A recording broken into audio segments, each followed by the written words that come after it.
Hey, what is going on, guys? It's Caleb here again. And like many other videos, it's been a long time. It's been over a month now, and just want to give you guys kind of like quick updates on what's happening in my life right now. And so the past month is actually very painful for me because I had a root canal, and the reason why I needed a root canal is because I keep telling my dentist that I don't want to remove my wisdom teeth because I've been scared of it for the longest time. But right now, my second molar has a decay on that and it has to be out. So I took out all of my wisdom teeth and then had a root canal, and it's been very painful, both on my face and on my wallet. I spent over like $5,000 just for fixing my teeth this year. So it's been very painful. So my advice is, if your dentist tell you to remove your wisdom teeth, just get them out as soon as possible and just save yourself a lot of trouble down the road. But this is not what this video is about. This video, I'm going to tell you guys kind of my like how much do I charge my clients and my kind of pricing structure and my kind of like how my engagement is like with the client. So if you're wondering, a freelancer, how much do they make, and this video may give you some ideas about that. And I think I'm definitely not on the high end of freelancers, and I'm not on the low end as well. So this video will give you an idea of like how to kind of run this freelancing business in a sustainable manner.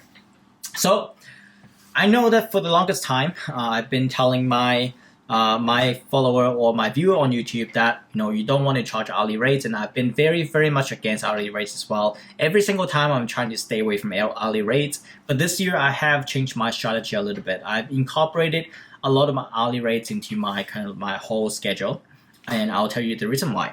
So before talk about hourly rates, how much do I charge? I just want to tell you how much do I charge for normally a fixed project. So if you watch my video, you know that I am a UI and UX designer. So I do a lot of like web portal, online platform, stuff like that, right? So I work with startup the most, and usually an MVP project will last about like a couple of months to half a year. So I charge between like sometimes like 20,000 to like maximum like 60,000, 70,000, 80,000 dollars per project. And that in that range, right? I used to only work on a couple of large projects like that for the year, and then I'll be good to go, right? So if you watch my other video, I will tell you that I make around like 100,000 to 200,000, sometimes a little bit more than that. So that has been my kind of like 4 years how much I charge, right? But there's like one big issue with this method is when you're taking on a project like large project like that.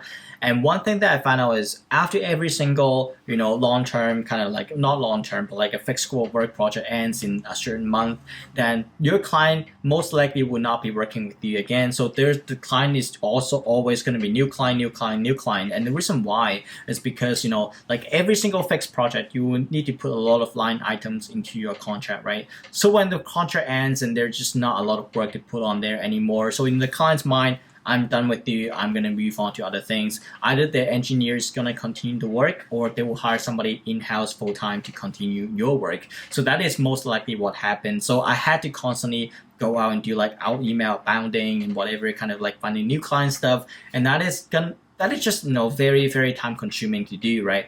So right now this year I'm just trying to fix that. Instead of having a couple of weeks in a year or a month in a year that I don't really have work to work on, I try to mix together hourly rates and fixed fee right now. So I would just tell you the result before I tell you all the numbers. The result is I can get around like 30% higher revenue. So how do I do that, right? So right now, like every single client come to me, I will just tell them that I have 10 hours per week to spend on your project if they are, lower end. And then I will tell them like mostly 20 hours a week to spend on your project. So then I try to kind of group a couple of clients at the same time, right? Like if I have 10 hours there, 20 hours here, 20 hours there, then most likely my week will be pretty full, right? So what I'm trying to do is instead of having one major client at a certain time, I have two equal clients at a certain time. So if one of them drop, right, then I still have a couple of other things that is, consistently going on. So it's not going to be a big shock. So I remember there was like one time that like one of my big clients dropped me, and then I just like constantly don't have work for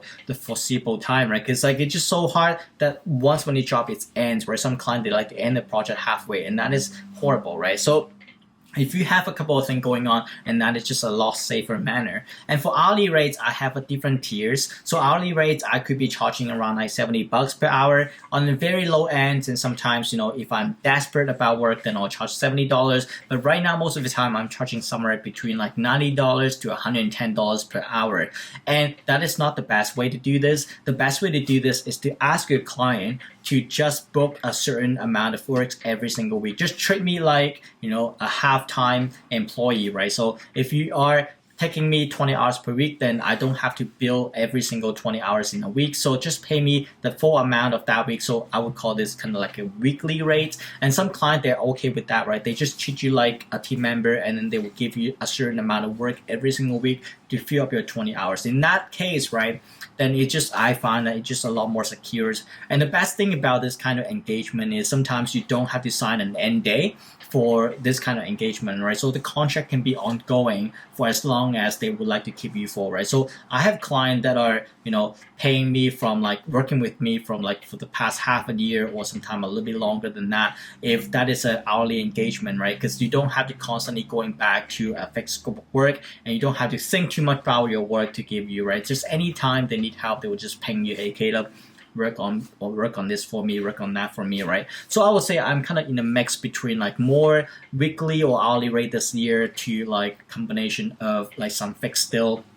But yeah, I think I just find that this is the best combination by far. And as I mentioned, 30 hours increase. So I think this year I can finally get about $300,000 per year this year. So I'm thinking that if I can keep up this trend going on, right, my year end is in next April next year, so I still have half a year left to kind of experiment this method, right? But if I can keep it up, then I think it's gonna be over 300,000, and just because I can fill up all of those gap time that I don't have work to work on. So I think losing one client is okay, but it's likely that you're not gonna lose like 3 clients at the same time. So I think this method is just a lot more kind of like maintainable, linear. But yeah, that's just what I've been working on. And just to sum it up, I charge around like $20,000 to $60,000 per project if it's fixed. I find that most startup can afford this rate. And then also like for hourly rate, I charge around like $70 per hour to all the way up to like 110. But mostly right now it's around the $90 to $110 range. And I would say that never charge anything less than $70 because if you charge less than that, then you don't sound very professional, because most of the professional, if you're a couple of years, they all charge about that, and it will be very hard to sustain your life as a freelancer as well if you charge anything lower than that.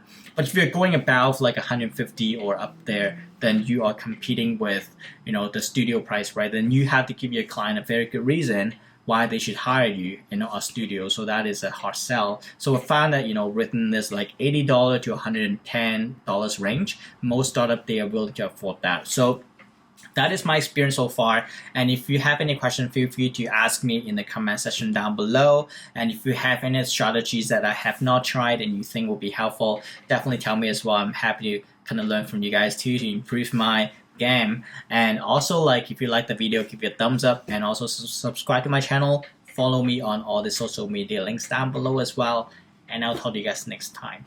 Cheers.